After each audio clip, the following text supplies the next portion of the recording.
1 Timóteo, capítulo 4, do versículo de número 11 até o versículo de número 16, último verso. Diz assim a palavra de Deus: ordena e ensina estas coisas. Ninguém despreze a tua mocidade, pelo contrário, torna-te padrão dos fiéis na palavra, no procedimento, no amor, na fé, na pureza. Até a minha chegada, aplica-te à leitura, à exortação, ao ensino. Não te faças negligente para com o dom que há em ti, o qual te foi concedido mediante profecia, com a imposição das mãos do presbitério.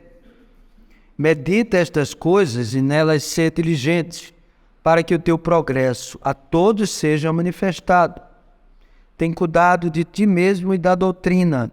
Continua nestes deveres, porque, fazendo assim, salvarás tanto a ti mesmo como aos teus ouvintes. Até aí a leitura. Mais uma vez nós iremos orar pedindo a iluminação do Espírito Santo sobre a compreensão da sua palavra. Oremos. Senhor, nós te damos graças porque podemos com liberdade e publicamente abrir e ler a tua palavra. Mais uma vez suplicamos a bênção do Senhor, a orientação do Senhor, a iluminação do teu Santo Espírito, para que estas palavras ganhem vida na nossa mente, no nosso coração, compreendendo o teu ensino, o ensino destas palavras, e também que através dela nós sejamos exortados, advertidos, sejamos edificados e apliquemos, Senhor, aquilo que aprendemos aqui no nosso cotidiano, para vivermos a vida cristã conforme é do teu querer. Portanto, ouve-nos, Senhor, abençoa-nos, pois nós te suplicamos estas coisas em nome do Senhor Jesus Cristo. Amém. Conforme os irmãos devem estar lembrados, após discutir no capítulo 3 as características pessoais daqueles que estão no ministério como presbíteros e diáconos, Paulo, no capítulo de número 4, ele volta a falar a respeito dos padrões de excelência exigidos para o bom ministro de Cristo Jesus, no caso específico relacionado com o ministério de Timóteo. Conforme vimos na semana passada, resumimos as características essenciais deste capítulo, a partir do versículo de número 6 até o versículo de número 10, em 5 pontos essenciais a respeito das qualificações do bom ministro de Cristo. Os irmãos devem estar lembrados que a palavra ministro, que é a palavra literalmente no grego diáconos, é uma palavra que significa servo. E a palavra bom ministro, é a mesma palavra que é traduzida no capítulo 3 como excelente. Portanto, são exigências para aqueles que são considerados ministros excelentes ou servos excelentes de Cristo. E o apóstolo Paulo apresenta pelo menos 5 das características daqueles que são bons servos ou excelentes servos ou excelentes pastores no ministério cristão. O primeiro deles, conforme nós vimos, se encontra no versículo de número 6, na parte A do versículo de número 6 deste capítulo. O apóstolo Paulo diz a Timóteo que um bom ministro, ele deve, em primeiro lugar, advertir os fiéis, os crentes da igreja, a respeito do erro. E o apóstolo Paulo fala isto no versículo 6, em virtude das coisas que ele acabara de mencionar, relacionadas aos falsos mestres, aos falsos profetas. Ele diz, ora, o Espírito nos diz expressamente que nos últimos tempos alguns apostatarão da fé por obedecerem a espíritos enganadores, a ensinos de demônios, diz o apóstolo Paulo. Então, fazendo a aplicação destas palavras e das palavras seguintes, o apóstolo Paulo se dirige a Timóteo dizendo que o bom ministro, ele deve, assim como Paulo estava a fazer, advertir os servos, os fiéis da igreja, a respeito dos falsos mestres, para que eles não sejam enganados, pois os ensinos dos falsos mestres têm como fonte os próprios demônios. Portanto, a igreja deve estar alerta e o bom ministro deve, portanto, advertir a igreja quanto ao erro doutrinário, contra as heresias. Em segundo lugar, a parte B do versículo de número 6, o apóstolo Paulo, dirigindo-se a Timóteo, diz que o bom ministro deve continuamente ser nutrido da boa doutrina e nela perseverar. Então, é uma característica do bom pastor, do bom ministro, ser alimentado da palavra de Deus. É a sua lida, é o seu dia a dia, é se debruçar diante da palavra de Deus, ler, meditar, estudar, conhecer, para que ele possa se proteger do erro, ele pessoalmente, e possa, nutrido da palavra de Deus, poder transmitir a palavra de Deus à igreja. Portanto, essa é uma outra característica do bom ministro. Ele deve estar sempre se alimentando da palavra de Deus e, diferentemente dos falsos mestres, ele deve perseverar nesta palavra. É algo contínuo. Em terceiro lugar, do versículo de número 7a em diante, nós vimos que o bom ministro, ele deve evitar o ensino inútil. Ou seja, aquele que se coloca eleito pela igreja como ministro, como pastor do rebanho, ele não deve trazer distrações à igreja ou palavras que possam trazer alguma alegria momentânea, como nós temos infelizmente visto, não é? Nos últimos dias, alguns pastores cujo ministério é um ministério mais propriamente de um palhaço, de um humorista, do que propriamente de um pastor, e que ganham muitos adeptos e muitos seguidores, e que se tornam youtubers, e que se tornam palestrantes de diversas igrejas evangélicas, especialmente no Brasil, e que só trazem palavras inúteis, que não tornam as pessoas mais maduras na fé, mas apenas as diverte. Traz diversão à igreja, como se a igreja fosse um circo, como se o cristianismo precisasse de humoristas. E o pior disso tudo é que fazem isso usando a palavra de Deus. O bom ministro, ele deve evitar palavras inúteis à congregação. O que o bom ministro deve trazer, nós vamos perceber aqui, nesta leitura que fizemos, é trazer essencialmente a palavra de Deus com solidez, com substância. Portanto, a parte A do versículo 7 nos alerta que o bom ministro ele deve evitar o ensino inútil. A parte B do verso 7 até o verso 9, conforme vimos semana passada, o bom ministro ele deve se exercitar na piedade. Se exercitar na piedade significa se exercitar numa vida de devoção a Deus. Essa é uma característica do bom ministro, do bom servo de Deus. O bom ministro é aquele que ele próprio se exercita na piedade, na vida de devoção. Ele é um devoto, de fato, a Deus.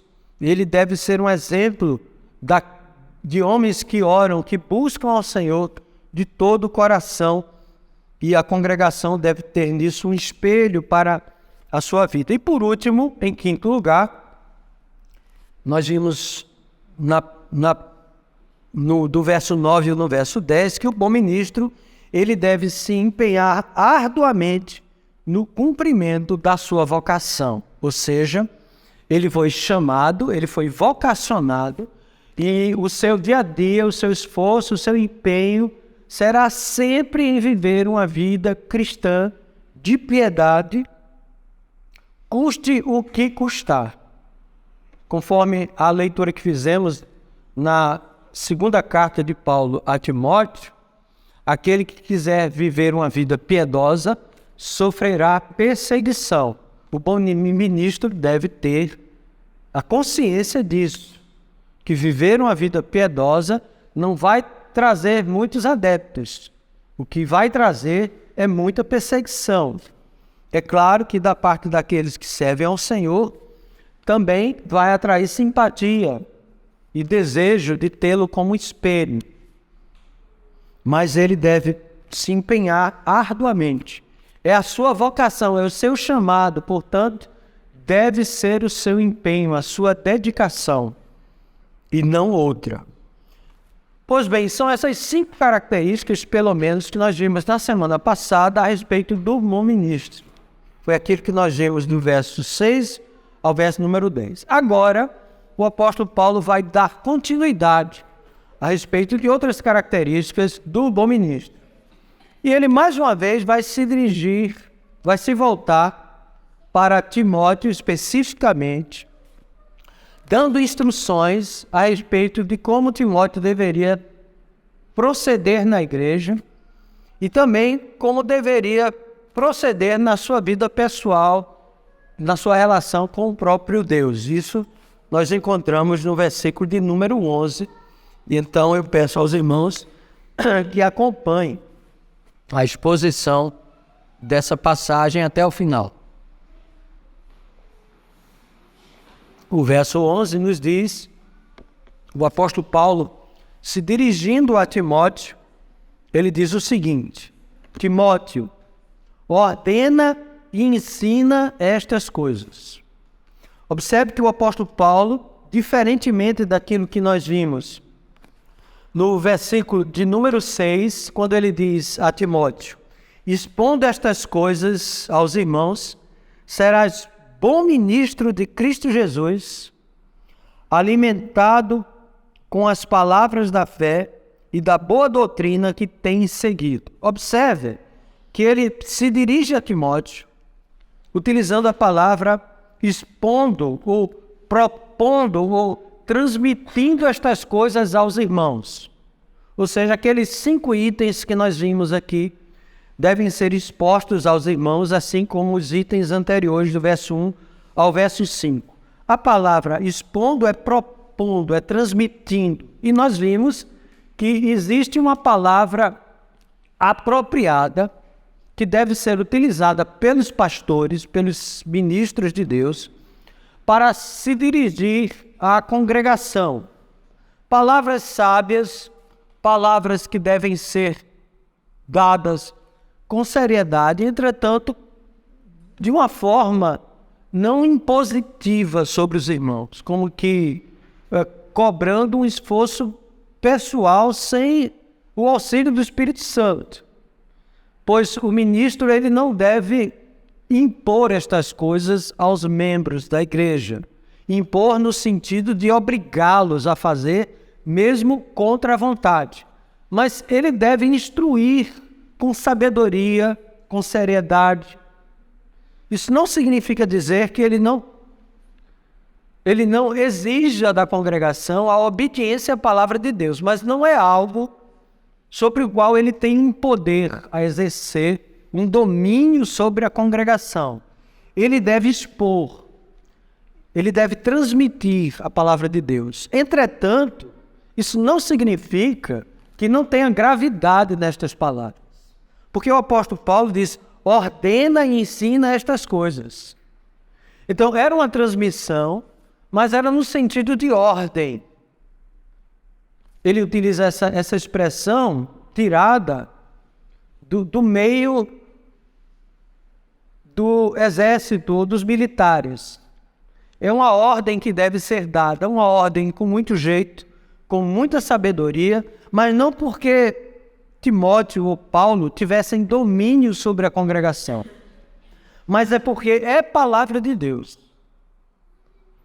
Ele já fez uma menção neste próprio capítulo que esta palavra é fiel e digna de toda aceitação.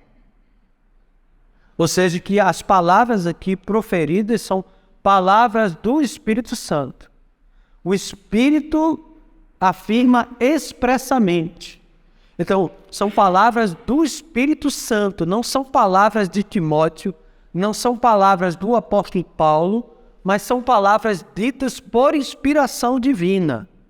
O bom ministro, ele deve expor a palavra de Deus com gravidade, com seriedade. Portanto, ele deve ordenar e ensinar estas coisas. São ordens que são dadas, mas por meio do ensino e não por meio da imposição. Para que fique claro isso aos irmãos, eu gostaria que os irmãos abrissem a primeira carta do apóstolo Pedro, no capítulo número 5, verso de número 3. 1 Pedro 5, 3. Falando a respeito dos presbíteros ou dos ministros da palavra, ele diz, vamos ler a partir do verso de número 1. 1 Pedro 5, vamos fazer a leitura a partir do verso 1, para a gente pegar todo o contexto. Diz assim o apóstolo Pedro: rogo, pois, aos presbíteros que há entre vós, eu presbítero como eles, e testemunha dos sofrimentos de Cristo, e ainda coparticipante da glória que há de ser revelada, pastoreai o rebanho de Deus que há entre vós, não por constrangimento, mas espontaneamente, como Deus quer, nem por sorte da ganância, mas de boa vontade, nem como dominadores dos que vos foram confiados, antes tornando-vos modelos do rebanho. Diz Pedro à igreja. Portanto, as palavras transmitidas pelo bom ministro devem ser, sim, ordens, mas por meio do ensino, para que a igreja possa compreender a razão pela qual a igreja deve se portar no seu dia a dia de conformidade com as instruções que nos são dadas na palavra de Deus. Portanto, este primeiro verso nos fala a respeito da gravidade, da seriedade do ensino da palavra de Deus por parte dos bons ministros.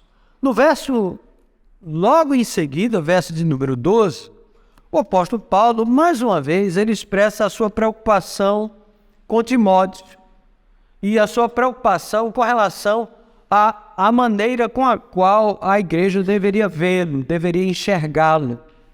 Ele diz assim: ninguém despreze a tua mocidade. Isso são palavras de Paulo dirigidas a Timóteo.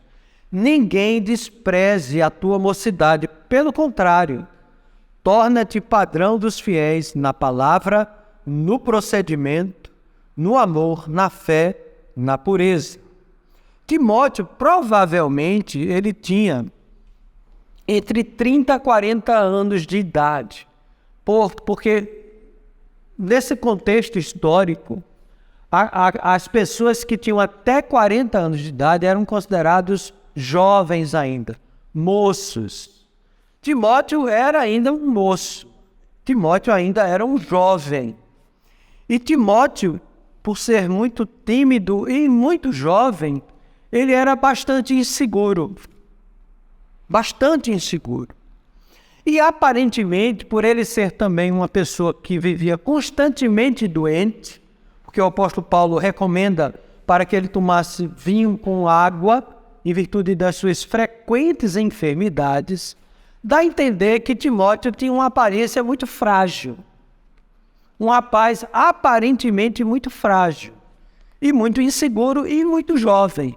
35, 40 anos ainda era considerado muito jovem. Ele começou a sua vida e foi vocacionado com cerca de 20, 26 anos de idade. Ainda muito novo. E aqui já se passaram mais ou menos 15 anos do seu ministério. O apóstolo Paulo já era velho. O apóstolo Paulo tinha entre 60 e 70 anos de idade. E ele constantemente vivia dizendo isto a Timóteo, como ele diz também a Tito. Que ninguém desprezasse a mocidade dele, ou seja, ninguém o desprezasse em virtude da sua juventude. Porque o seu ministério não tinha como autoridade, conforme já mencionamos, a sua própria pessoa, ou a pessoa do apóstolo Paulo, mas o seu ministério tinha como autoridade a palavra de Deus, portanto, ninguém deveria desprezá-lo. E os irmãos sabem que estas palavras eram lidas para a igreja também. Embora seja uma carta pastoral dirigida a Timóteo pessoalmente, era comum entre eles fazer a leitura pública da palavra de Deus, conforme veremos logo em seguida. Paulo, mais uma vez, alerta a Timóteo para que ninguém desprezasse a sua juventude, a sua mocidade. E, contrariamente ao desprezo, o que Timóteo deveria fazer? Deveria se impor carnalmente sobre a igreja? De forma nenhuma. A maneira de Timóteo não ser desprezado seria ele se tornando um padrão para a igreja, ou seja, um tipo. A palavra aqui no grego, padrão, é tipo. Ele deveria ser um modelo. Ele deveria ser uma figura exemplar para a congregação, em todo o seu proceder. Era a maneira com a qual ele ganharia notoriedade e respeito por parte da igreja. Paulo não faz um apelo para que ele faça malhação, ou para que ele faça alguma cirurgia plástica, ou que ele faça algum outro artifício para ganhar autoridade ou notoriedade para com os irmãos. Pelo contrário, ele deveria se preocupar em ser um modelo, um exemplo para aquela igreja. E com o passar do tempo, ele certamente seria respeitado.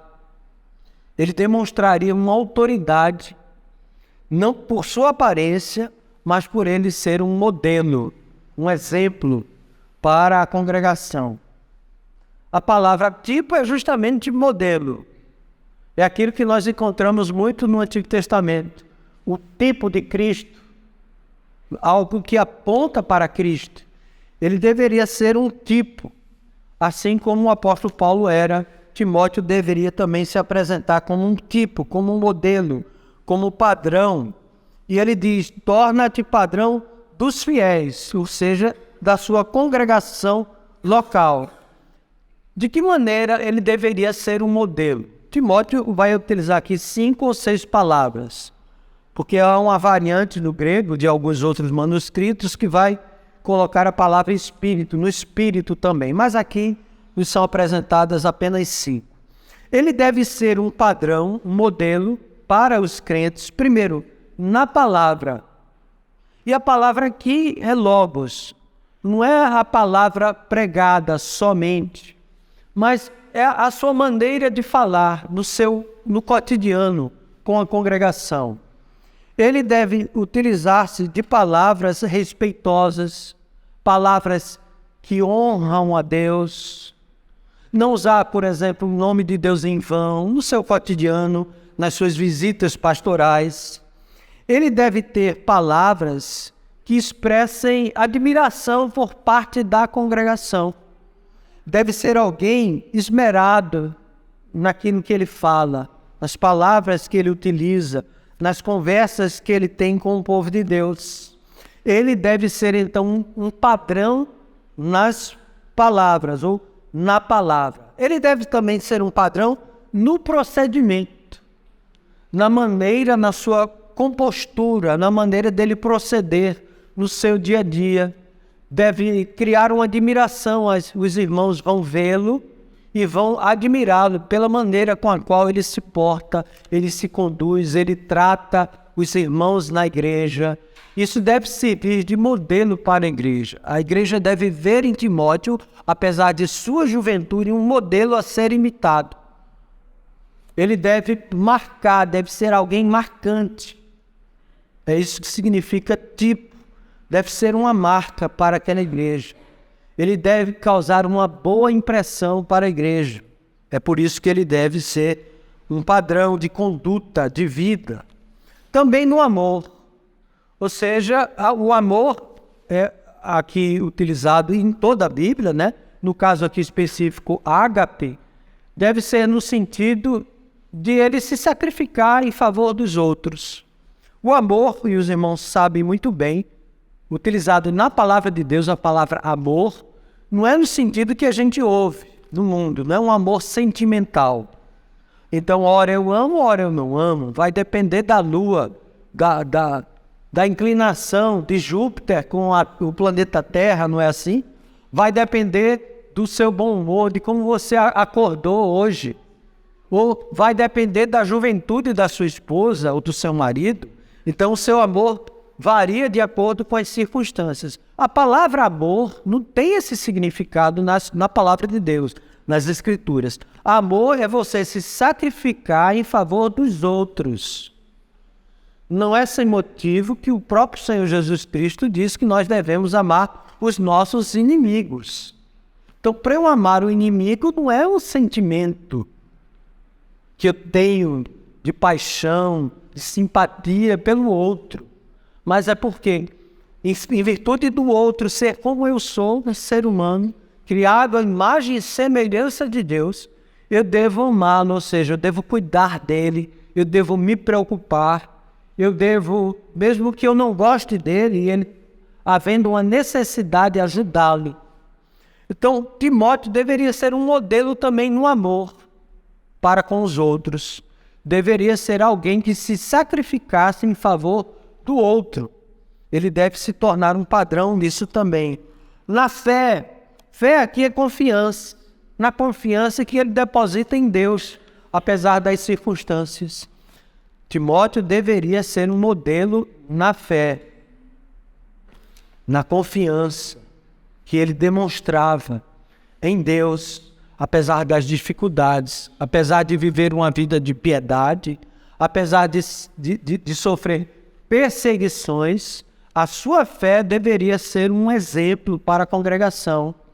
É alguém que se sustenta pela fé, pela confiança que ele tem a Deus e por sua fidelidade, que é o significado também da palavra fé. Ele deveria ser um modelo. E por último, ele deveria ser um modelo na pureza. Aparentemente, ele não era casado, Timóteo. Ele era um pastor solteiro. Ele se dedicava inteiramente, não que a Bíblia proíba, muito pelo contrário, né?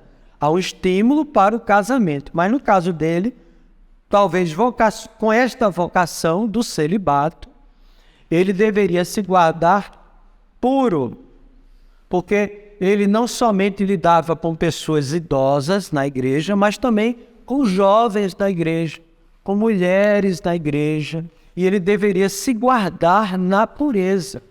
Também deveria ser um jovem que tivesse uma compostura, um cuidado, um comportamento com as mulheres da igreja, e em especial, que refletisse pureza no seu proceder.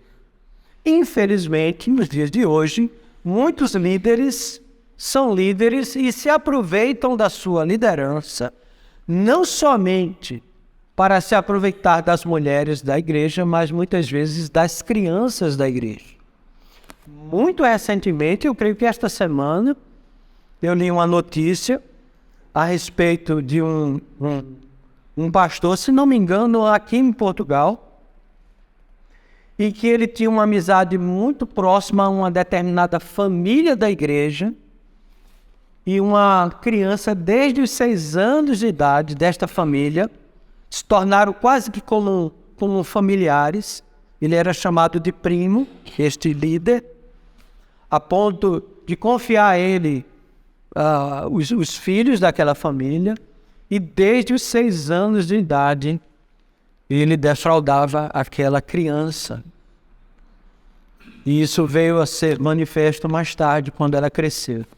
Então, uma coisa assim, terrível, assustadora, mas infelizmente que tem se tornado muito comum nos nossos dias. As pessoas acham que pelo fato de estarem na igreja, pelo fato de serem religiosas, ou de se professarem cristãs, Deus vai tapar os olhos para estas coisas. Paulo diz a Timóteo que ele deve ser um padrão também na pureza. Mas nada disso é possível pelo esforço próprio, pois todos nós somos homens falhos, fracos e suscetíveis aos pecados mais horrendos. Mais horrendos. Por isso que nós devemos sempre buscar o auxílio do Senhor.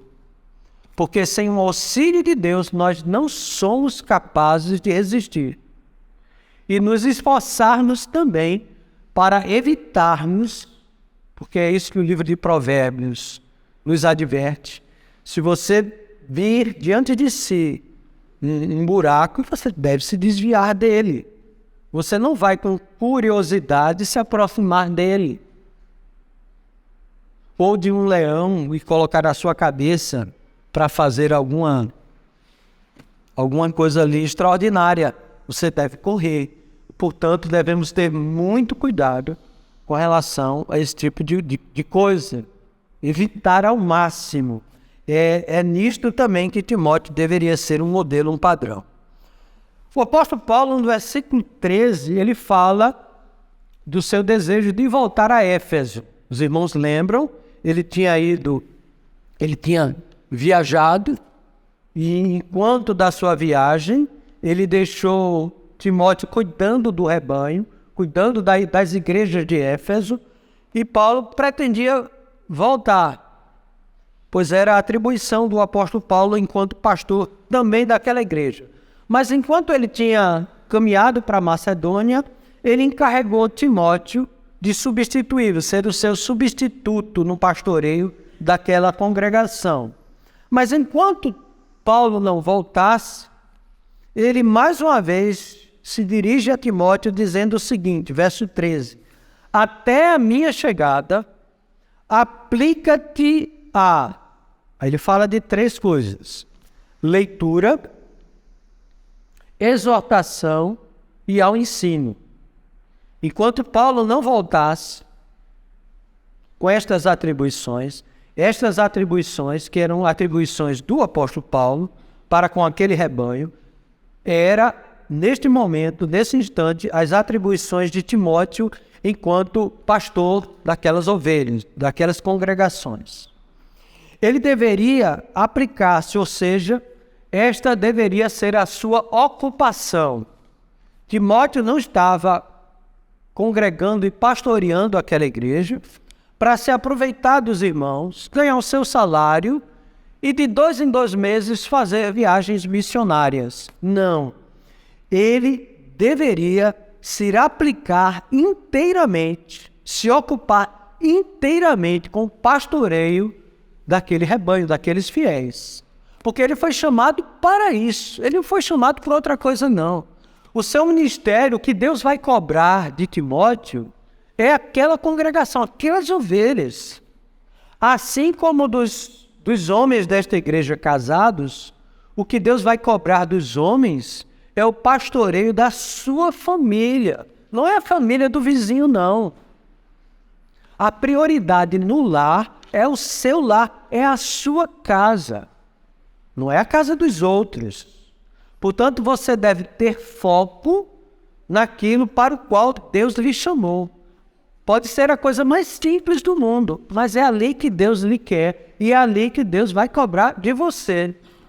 Deus não vai cobrar as pessoas sobre as quais Deus não lhe colocou como líder, mas aquelas sobre as quais Deus colocou você como líder para pastorear. Então, é por esse motivo, Paulo diz, olha, enquanto eu não chego, a sua aplicação, o seu foco, a sua ocupação, a sua dedicação integral é para com os fiéis daquela igreja. E o que é que você deve fazer? Anteriormente, ele deu foco a questões pessoais, não é? Ele ser um modelo, um padrão. E agora ele vai falar de questões relativas ao culto, questões públicas. A maneira com a qual ele deve se portar publicamente. O que é que ele deve fazer no púlpito? Em outras palavras, para se tornar mais claro. Ele deve aplicar-se à leitura. A leitura aqui não é leitura pessoal, devocional. Estar em casa a ler a palavra de Deus, a meditar, a ler bons livros cristãos. Não é isso. Isso ele deve fazer, é verdade. Mas Paulo se refere aqui à leitura pública da palavra de Deus. Ou seja, o que é que Timóteo deveria fazer no culto público? Ele deveria pegar os rolos que existiam na época, os pergaminhos, abrir e ler para os irmãos. Leitura pública da palavra de Deus. Por que é que no nosso culto nós temos a leitura pública da palavra de Deus? Porque é um princípio bíblico. Então, Timóteo, enquanto pastor, enquanto bom ministro de Cristo, ele deveria se ocupar na leitura da palavra de Deus. Porque era assim que era feito nas sinagogas. O modelo de culto protestante, cristão, é o modelo de culto da sinagoga. Do mesmo jeito que Jesus ia todos os sábados à sinagoga, ia fazer o quê? Ele iria adorar a Deus, cultuar. E o que é que se tinha na sinagoga, na adoração de Jesus Cristo? Tinha leitura da lei. Abria o Antigo Testamento, não era abrir, né? Encontrava-se no rolo a passagem e era lida e o povo ouvia. Isso todos os sábados era o costume se ler a palavra de Deus. Pois esse costume passou até nós. Os irmãos podem observar isso claramente no livro de Lucas, no Evangelho de Lucas, no capítulo 4. Observe lá, Lucas capítulo 4, a partir do versículo de número 16 até o 30. Indo para Nazaré, verso 16 do capítulo 4 de Lucas, onde fora criado, está falando de Jesus Cristo, entrou no sábado na sinagoga segundo o seu costume e levantou-se para ler. Então, lhe deram um livro do profeta Isaías, porque ele era mestre, ele era rabi, por isso foi dada a ele a lei. Lhe deram o livro do profeta Isaías e, abrindo o livro, achou o lugar onde estava escrito: o Espírito do Senhor está sobre mim, pelo que me ungiu para evangelizar os pobres, enviou-me para proclamar a libertação aos cativos e restauração da vista aos cegos, para pôr em liberdade os oprimidos e apregoar o ano aceitável do Senhor. Observe a continuação. Tendo fechado o livro, depois de fazer a leitura pública, devolveu ao assistente e sentou-se. E todos na sinagoga tinham os olhos fitos nele. Então, passou Jesus a dizer-lhes: hoje se cumpriu a escritura que acabaste de ouvir. Ele fez uma aplicação da leitura feita. Todos lhe davam testemunho e se maravilhavam das palavras de graça que lhe saíam dos lábios e perguntavam: não é este o filho de José? Ele começou a expor a palavra de Deus, a pregar a palavra de Deus, conforme a leitura que ele acabara de fazer. Disse-lhe Jesus: sem dúvida, citar-me-eis este provérbio: médico, cura a ti mesmo. Isso é a exposição da Bíblia que ele continua a fazer. Tudo o que ouvimos ter se dado em Cafarnaum, faz-o também aqui, na tua terra. E prosseguiu: de fato, vos afirmo que nenhum profeta é bem recebido na sua própria terra. Na verdade vos digo que muitas viúvas havia em Israel no tempo de Elias, quando o céu se fechou por 3 anos e 6 meses, reinando grande fome em toda a terra. E nenhuma delas foi Elias enviado, senão uma viúva de Serepta, de Sidom. E assim ele continua a exposição da leitura que ele fizera. Veja como é interessante esse princípio da sinagoga, do qual Jesus Cristo participava todos os sábados. Ele costumava ir à sinagoga, era feita a leitura da Bíblia e era feita a aplicação e exposição dela. E é por isso que nos cultos protestantes se faz assim, imitando então a prática da sinagoga. Então era isso que Timóteo, como modelo, deveria fazer, deveria aplicar-se à leitura pública da palavra de Deus. A exortação, observe, até a minha chegada aplica-te à leitura, à exortação e ao ensino. Ou seja, ele deveria divertir o povo, ele deveria estimular o povo com aquilo que era explicado, e por último ele deveria ensinar o povo. Então ele abria a Bíblia, fazia a leitura, ele exortava o povo e ele ensinava o povo. Era isso que era feito. E era isso que Timóteo deveria fazer também com a igreja, conforme nos é dito no verso número 13. Verso 14. Não te faças negligente para com o dom que há em ti, o qual te foi concedido mediante profecia, com imposição das mãos do presbitério. Paulo, mais uma vez, alerta Timóteo para que ele não seja negligente. Negligente em quê? Naquilo para o qual ele foi chamado. Ser um bom ministro de Cristo. Que ele não negligencie isso.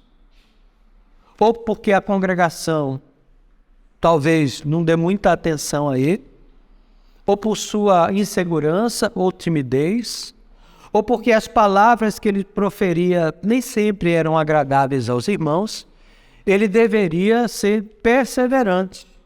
Ele não deveria ser negligente. Por quê?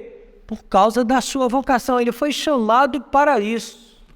Ele não foi chamado para ser meramente simpático. Não estou dizendo que ele não devesse ser simpático, mas não era para isso.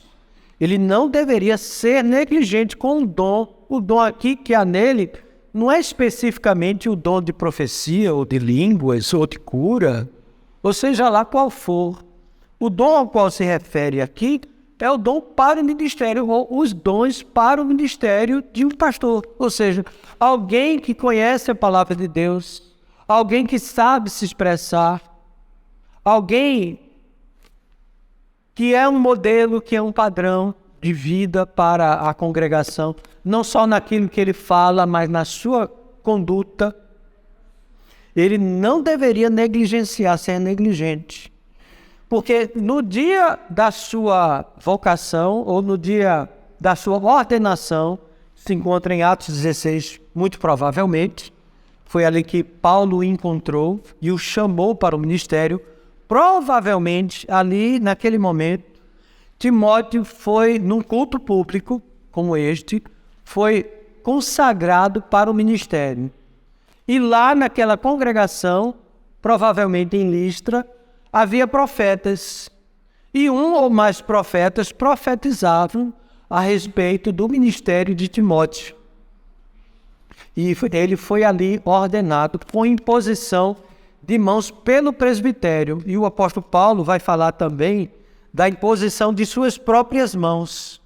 Lá em 2 Timóteo 1,6, ele vai dizer: por esta razão, pois, te admoesto, que reavives o dom de Deus que há em ti, pela imposição das minhas mãos. Então, provavelmente, Paulo participou da ordenação, juntamente com os presbíteros, da ordenação de Timóteo.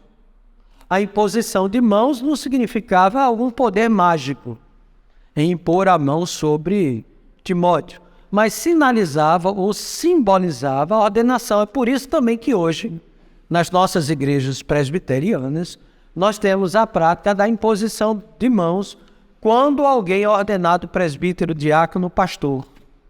Os presbíteros se reúnem e fazem imposição de mãos, sinalizando ou simbolizando oficialmente a sua vocação, o seu chamado para o ministério. Era assim que era o procedimento já na época apostólica. E os presbitérios fizeram isso, e certamente algum ou alguns dos profetas manifestaram isso por inspiração divina a respeito do ministério de Timóteo. Partindo então para os finalmente, o apóstolo Paulo, no verso 15, diz: medita estas coisas e nelas ser diligente, para que o teu progresso a todos seja manifesto. Ou seja, você deve progredir cada vez mais no ministério pastoral. Deve haver um progresso. Você, apesar de jovem agora, você deve prosseguir. Você deve perseverar e progredir. A palavra progresso também é uma palavra utilizada no meio militar. Não é? É como alguém que é promovido para uma posição superior. Timóteo deveria também progredir. E por último, o verso 16, Paulo mais uma vez exorta Timóteo para que ele se cuide, para que ele não negligencie. Tem cuidado de ti mesmo e da doutrina. Ou seja, com a sua postura, com a sua maneira de proceder e também com o ensino, com a doutrina. Que você tenha cuidado, que você se cuide, que você persevere nisso, se aproprie disso, progrida nestas coisas e tenha esse cuidado pastoral. Em Colossenses 2,8, Paulo diz assim: cuidado que ninguém vos venha a enredar com sua filosofia e vãs sutilezas, conforme a tradição dos homens, conforme os rudimentos do mundo, e não segundo Cristo. Em Hebreus 12:25 diz assim: tem cuidado, não recuseis ao que fala, pois se não escaparam aqueles que recusaram ouvir quem divinamente os advertia sobre a terra, muito menos nós, os que nos desviamos daquele que dos céus nos adverte. Portanto, Timóteo também deveria prosseguir e ter cuidado dele mesmo e da doutrina. Continua nestes deveres, por quê? Porque fazendo assim, salvarás tanto a ti mesmo, Timóteo, como aos teus ouvintes. E aí a gente vê a gravidade do ministério apostólico. Ele implica em salvação. É claro que Timóteo ele não tinha o poder de salvar-se a si mesmo. A Bíblia muitas vezes utiliza expressões que são consequência como se fossem causas. A causa da salvação de Timóteo não é ele mesmo. A causa da salvação dele é a obra do Senhor Jesus Cristo. Mas essa obra do Senhor Jesus Cristo chega até nós pelo ouvir. Ouvir o quê? A palavra de Deus. A fé é nos dada pelo ouvir ou pela pregação, né? Conforme nós encontramos lá em Romanos 10:17. E assim, a fé vem pela pregação e a pregação pela palavra de Cristo. Portanto, Paulo utiliza uma expressão como se fosse o próprio Timóteo que tivesse os poderes, ou um poder de se salvar pela sua conduta, mas não é isso que é o ensino da palavra de Deus, é apenas uma causa instrumental. Ele, como instrumento nas mãos de Deus, em cuidar-se de si mesmo e da doutrina, seria um meio pelo qual Deus usaria para assegurar sua própria salvação, a salvação da sua alma, e não somente dele, mas também da congregação, tanto a ti mesmo como dos teus ouvintes. Então Paulo instrui a Timóteo que está sob seus cuidados os seus ouvintes, para que ele continuasse a ensinar, a pregar a palavra de Deus. Então a salvação aqui, diferentemente do que vimos no versículo número 10, tem o sentido, de fato, de salvação eterna. Salvar a alma da condenação eterna. Ou outra possibilidade de interpretação é salvação no sentido de libertação do erro, das heresias. Porque a palavra salvar também tem esse significado. A maioria dos autores preferem, entendem, interpretam como salvação da própria alma. no sentido de proclamação das verdades de Deus, para que os homens pudessem vir a ser salvos, e Timóteo também. Ou seja, aquele que perseverar até o fim, este será salvo. Então Paulo está falando a Timóteo acerca da perseverança dos santos. Ele deveria perseverar nisto. Portanto, irmãos, encerrando e fazendo a aplicação já deste verso, observe da seriedade de se ouvir a cada sábado, no nosso caso, a cada primeiro dia da semana. Este é o nosso sábado, é o nosso Shabat, é o nosso dia do Senhor, a importância de se ouvir a palavra de Deus continuamente, de se ouvir pela leitura, pela exortação e pelo ensino, continuamente. Isso não é uma invenção dos homens ou da igreja presbiteriana, mas é o ensino da palavra de Deus, assim como Jesus Cristo fazia.